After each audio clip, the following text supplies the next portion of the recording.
i kralj lopova. U Agrabi se održavala proslava. Aladin će se napokon oženiti princezom Jasminom. Mladić je žalio samo zbog toga što njegov otac, koji je davno umro, nije mogao da bude sa njim. Duh, čarobni prijatelj zaljubljenog para, bio je ganut. Sve je kao san, uzdahnuo je. Međutim, neko je prekinuo venčanje.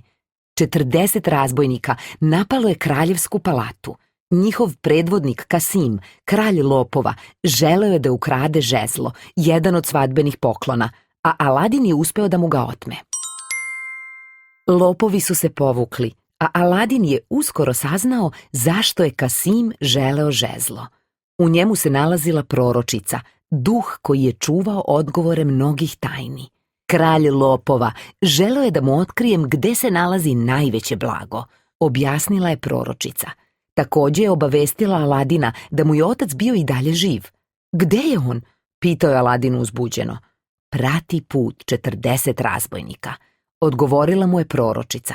I tako se Aladin na magičnom ćilimu upustio u pustolovinu u pratnji papagaja Jaga. Ukoliko su razbojnici držali njegovog oca zatočenog, morao je da ga oslobodi. Aladin je poneo sa sobom jedino što mu je preostalo od oca, bodeš. Kada je pronašao skrovište razbojnika, začuo je glas Saluka, okrutnog lopova, koji je besneo jer su se vratili iz Agrabe praznih ruku. Tvoje vreme je gotovo, Kasime, dreknuo je bacivši se na kralja lopova u pokušaju da zauzme njegovo mesto. Kasim? Bilo je to ime Aladinovog oca. On nije bio zarobljenik, već predvodnik bande razbojnika. Saluk je zamahnuo metalnom kandžom na kralja lopova, ali mu se Aladin isprečio na putu i odgurnuo ga. Ti si moj otac, doviknuo je Aladin kralju lopova, boreći se protiv Saluka. Kasim je prepoznao svoj stari bodež. Mladić je govorio istinu. Međutim, Saluka nije bilo briga. Aladin je bio uljez koji je pronašao jazbinu 40 razbojnika i morao je da umre. Kralj lopova odlučio je da se Aladin bori protiv Saluka. Ukoliko bude pobedio, ostaće u životu. Tokom borbe, Saluk je izgubio ravnotežu i upao u more, ali ne Aladinovom krivicom. Aladin je pobedio i razbojnici su mu poželeli dobrodošlicu u svoje redove.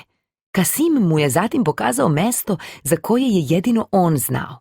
Postoji blago, rekao mu je, najveće blago. Midina ruka, čarobni predmet koji bi pretvorio sve što dodirne u zlato. Ruka je zaista postojala, a kako bi to dokazao, Kasim je sinu pokazao potonuli brod napravljen od zlata. Kasim je čitavu večnost tražio ovaj čarobni predmet kako bi pomogao svojoj porodici. Međutim, Aladin je samo želeo da mu otac dođe na venčanje. Kasim je prihvatio Aladinov poziv, ali je u dubini duše i dalje želeo magično žezlo. Nije znao da je Saluk preživeo pad. Zlikovac je izdao Kasima i ispričao kapetanu sultanove straže da je kralj lopova bio Aladinov otac. Dok su sultan i Jasmina poželeli Kasimu dobrodošlicu, kapetan straže bio je na putu ka palati. Uz pomoć Jaga, koji je voleo blago skoro koliko je razbojnik, Kasim je pokušao da ukrade žezlo. Upravo tada ga je kapetan straže uhapsio i razotkrio njegov pravi identitet. Vodite zatvorenike u tamnicu, naredio je sultan. Aladin je bio razočaran, jer je njegovom ocu bilo stalo jedino do blaga. Međutim, znao je šta treba da uradi. Oslobodit će Kasima kako bi zauvek nestao iz njegovog života. Nije nameravao da pođe s njim. Mesto mu je bilo u palati uz Jasminu, a ukoliko bude morao da snosi posljedice jer je oslobodio zatvorenika, nek tako i bude. Kasim je bio slobodan i vratio se u skrovište razbojnika zajedno sa Jagom. Međutim, Saluk je u međuvremenu postao vođa lopova. Zarobio je Kasima i primorao ga da pita proročicu gde se nalazila Midina ruka. Sve je delovalo potpuno beznadežno, ali Jago je uspeo da pobegne nazad u palatu i obavesti ih da je Kasim bio u opasnosti. Aladin je želeo da zaboravi na oca, ali nije mogao da ga prepusti sudbini, stoga je požurio da mu pomogne. Na otvorenom moru proročica je objavila: Stigli ste na odredište. Iz talasa je izronilo ostrvo, a Midina ruka je bila veoma blizu. Baš kao i Aladin, koji se bacio na Saluka kako bi oslobodio Kasima.